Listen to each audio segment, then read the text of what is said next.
Uma boa noite a todos os irmãos. Boa noite. Sejam todos muito bem-vindos, tanto nós encarnados, como também nossos irmãos desencarnados, que também vêm à nossa casa na noite de hoje. Vamos primeiramente agradecer mais essa oportunidade que temos e rogar a Deus que estejamos todos nós preparados, receptivos, harmonizados, para receber tudo aquilo que aqui viemos buscar, tudo que merecemos e tudo que precisamos. Vamos também pedir pela Dona Clélia, a expositora dessa noite, que ela possa bem nos passar a lição que preparou para todos nós e, na medida do entendimento de cada um, possamos colocar em prática esses ensinamentos nas nossas vidas, no nosso dia a dia, com aqueles com os quais convivemos. E para a nossa harmonização, vamos ler uma mensagem do livro Sempre Alegre, de Lorival Lopes, que tem por título Não ferir a consciência. Jamais firas a tua consciência. A consciência tranquila é a base em que te assentas para trabalhar com ordem, ouvir com atenção, falar com proveito, usar de paciência na hora certa, ter compreensão alargada e ser pessoa alegre. A consciência preservada de violências e abalos é fonte de inspiração para o que queiras fazer. Uma consciência ferida causa tristeza e desatino. Deus fala, age e vela por ti, por meio da tua consciência. Ele nela põe, no mais íntimo, uma energia de progresso que não se extingue jamais. Tem a consciência sã. Manter tranquila a consciência é a primeira providência para o verdadeiro progresso.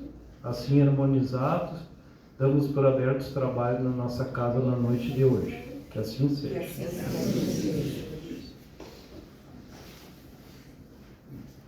Boa noite a todos. É uma alegria ver a casa cheia, ver tantos rostinhos conhecidos, outros nem tanto, outros novos, mas é uma alegria muito grande.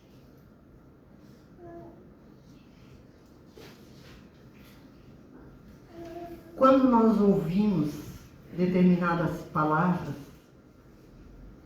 sempre nos vem à mente uma palavra associada, ou antagônica, ou que faz um par perfeito.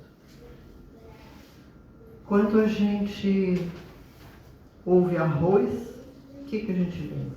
Automaticamente feijão. Queijo, goiabada, Romeu e Julieta.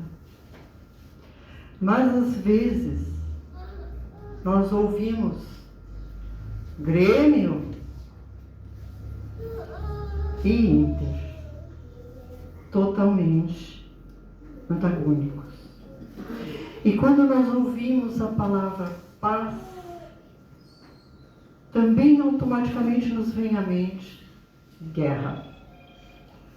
Guerras que estão longe de nós, que são muito graves, e que a nossa única participação é orar para que Deus coloque nessas mentes doentias um pouco de juízo, um pouco de fraternidade e de equilíbrio.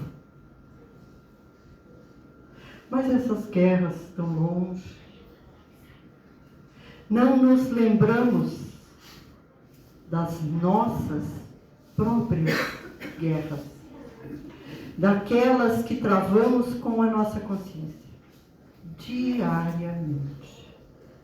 Então, cada um de nós tem a sua guerra particular. Mas nós queremos paz. Todos nós queremos paz. Nos últimos tempos, a gente tem ouvido, tem se deparado com tantos escândalos, crimes bárbaros, selvagens, com requinte de crueldade. E então, nitidamente, somos levados a pensar: o que falta na mente e no coração dessas pessoas que protagonizam esses episódios? Certamente, falta Deus e falta Jesus. E então, quando não se tem Deus no coração, não temos nada a perder. Mas nós queremos o quê? Nós queremos paz. Quando Jesus esteve na terra, aqui encarnado entre nós, Ele nos trouxe a sua bandeira de amor e de paz e um convite para que o seguíssemos. Ele nos ofereceu o que trouxe, nos chamou, nos convidou a seguir os seus passos, porque eram certeiros.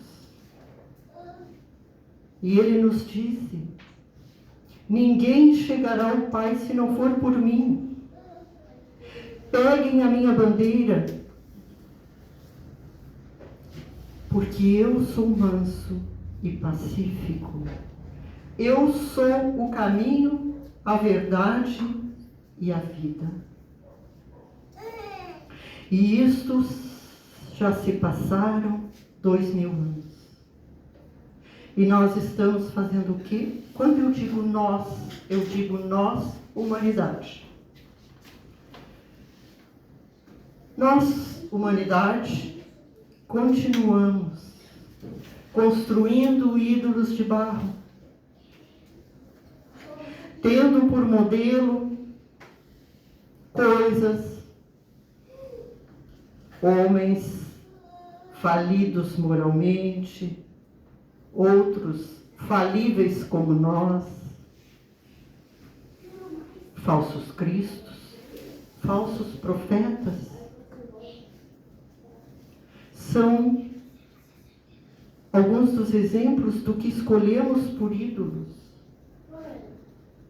Um jogador de futebol nos serve de ídolo, um ator que se destaca de alguma forma, e não levamos em consideração o seu adiantamento moral.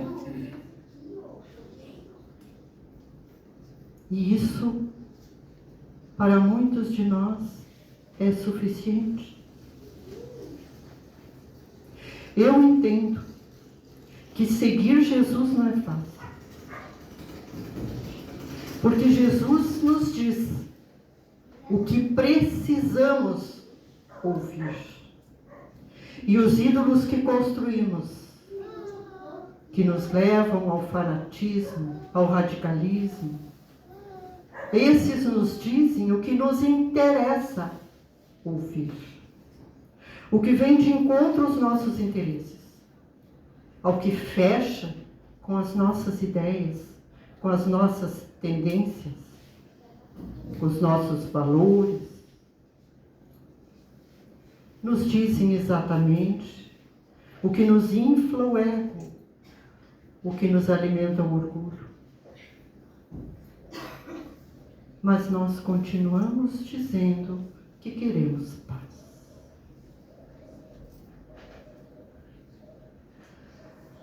E aí, nas nossas orações, incluímos: Senhor, me dá paz.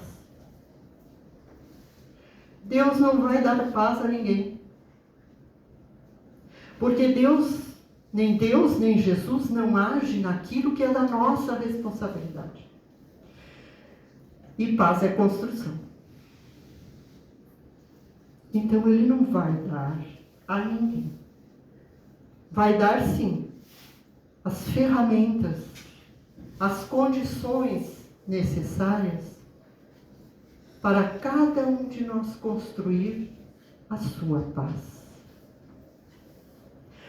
Mas construir, às vezes, exige uma desconstrução. Precisamos desconstruir conceitos, valores, vícios, más tendências. Limpar o terreno para podermos construir uma paz forte, robusta, duradoura, que venha de encontro aos nossos anseios.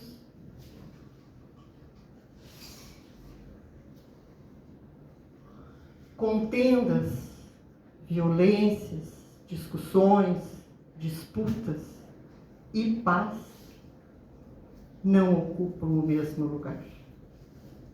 Por isso que eu digo que às vezes é preciso uma desconstrução inicial. Porque se o lugar estiver ocupado, não vamos construir uma paz do jeito que queremos, do jeito que pedimos.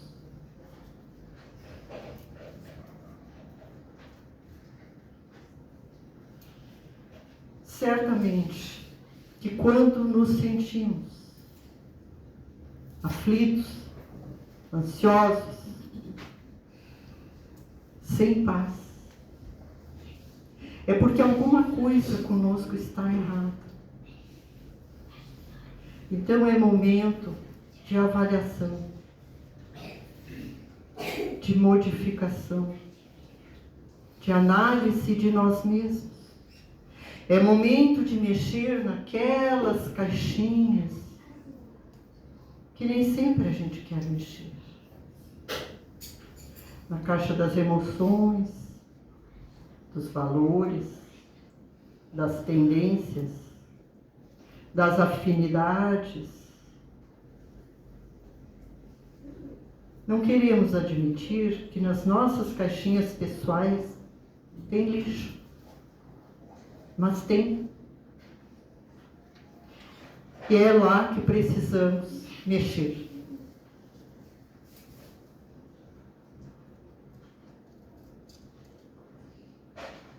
Limpar a caixinha dos sentimentos, do perdão, da aceitação. A gente muitas vezes nem consegue aceitar aquela tia, que todo mundo tem uma, né?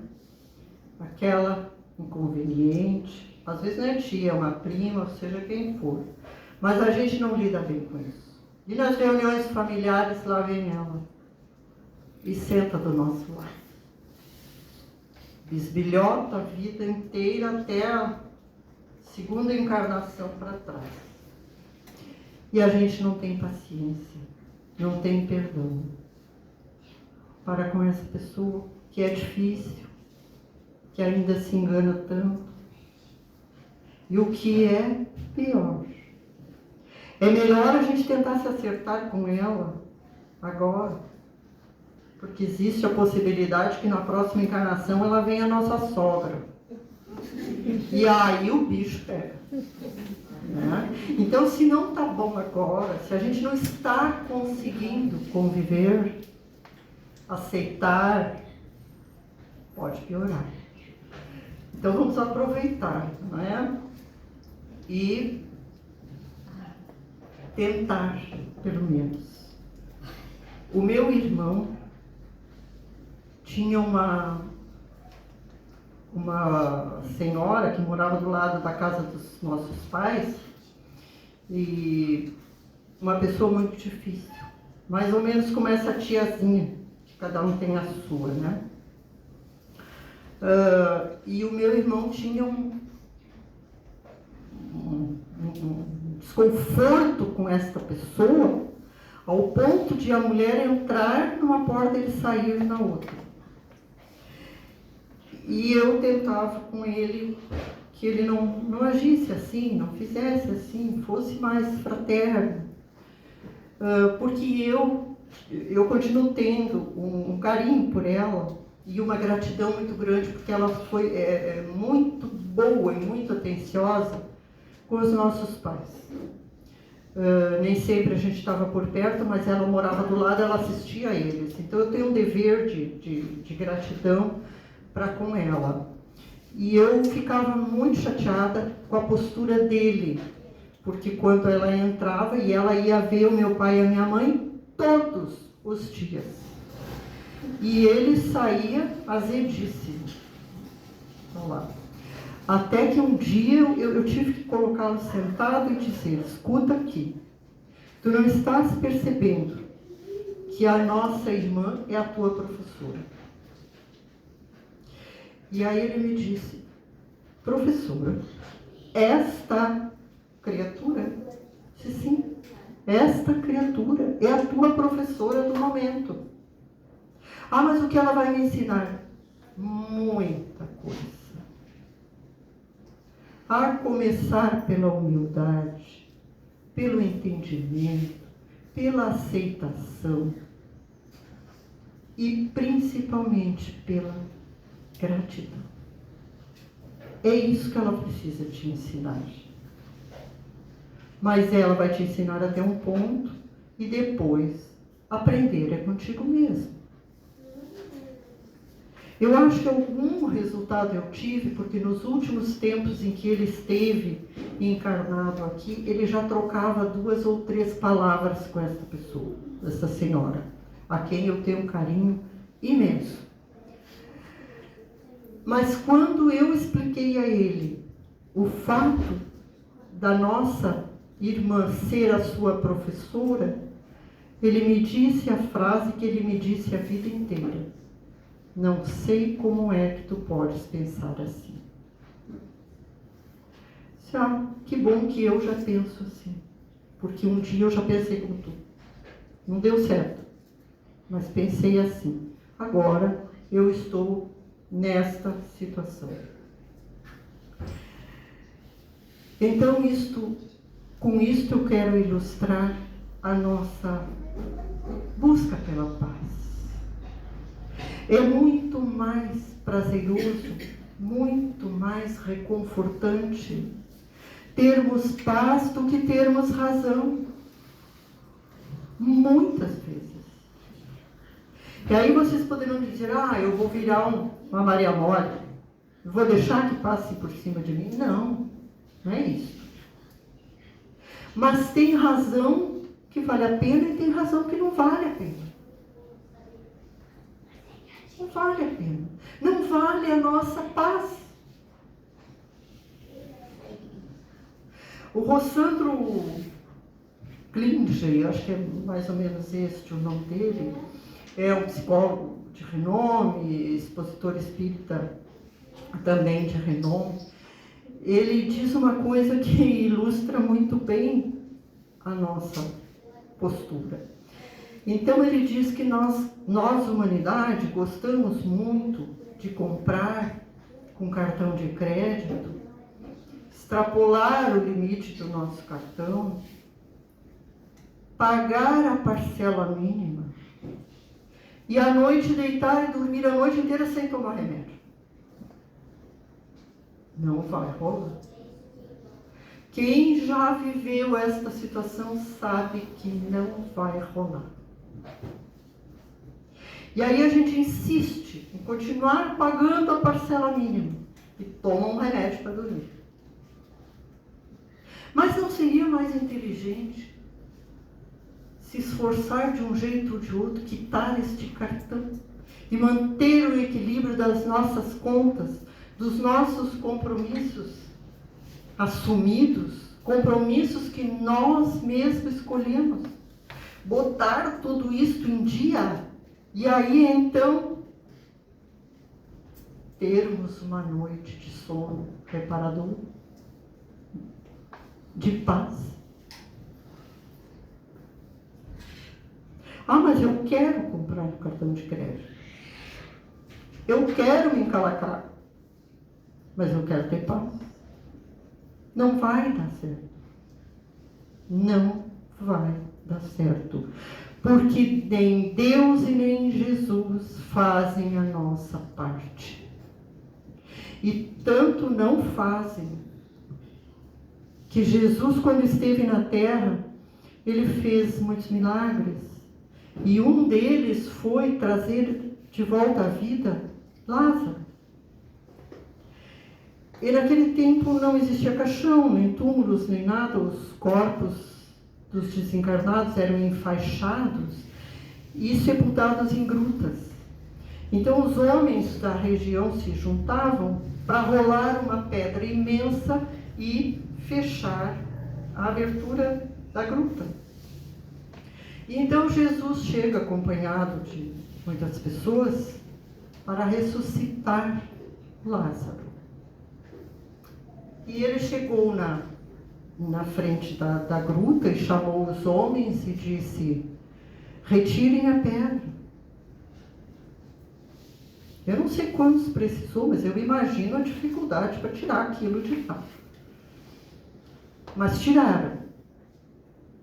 E aí ele disse a Lázaro: Lázaro, venha para fora.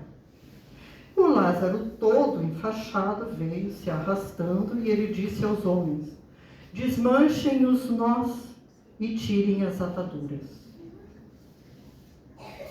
E aí alguém disse para ele: mas Jesus, o Senhor poderia ter tirado essa pedra sem nenhum esforço. Poderia ter tirado os nós e desenfaixado o Lázaro ainda lá dentro da gruta para ele sair. E ele disse: sim, eu poderia. E vocês poderiam trazer o Lázaro de volta à vida? Ah, não. Disse: pois é, eu faço a minha parte e vocês fazem a de vocês. Porque rolar a pedra e tirar as ataduras vocês podem fazer. Por que eu tenho que fazer tudo? Eu faço o que vocês não podem. E assim Deus age conosco. Ele nos dá muito mais do que o nosso merecimento. Por puro amor. E como incentivo para que nós nos esforcemos um pouco mais. Eu fico imaginando o que ele diz e o que ele envia para mim. Para essa aí eu vou reequilibrar a saúde dela mais um tempo, para ver se fica mais um tempo encarnada, ver se aprende mais alguma coisa, deixa de ser tão dura, tão teimosa. Estuda um pouco mais, trabalha um pouco mais, ama um pouco mais, divide um pouco mais e adquire algum bônus. Porque do jeito que está, se voltar hoje para o mundo espiritual, a bagagem é pouca. Eu imagino ele agindo comigo desta forma. Acho, na minha imaginação, que é mais ou menos assim. Para cada um conforme a sua situação. Mas em momento algum, ele vai fazer a nossa parte. Por mais que peçamos, ele vai fazer o que precisamos. Mas ele não vai poupar a nossa preguiça. Ele nos estimula ao esforço e nos dá as condições. Tá, mas é só puxão de orelha? Não tem um consolo? Não tem um caminho? Tem. Evangelho segundo o Espiritismo, capítulo 9. Bem-aventurados os mansos e pacíficos. Está lá. Para nossa apreciação. Para nossa interpretação, entendimento e prática.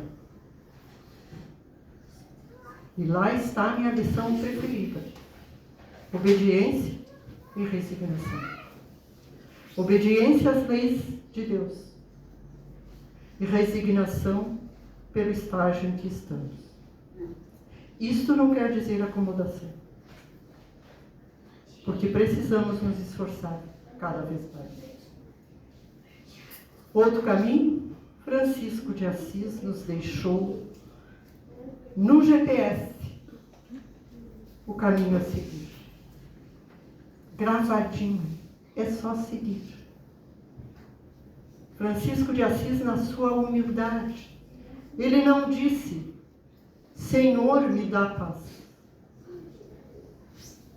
Ele disse: Senhor, fazei de mim um instrumento da tua paz.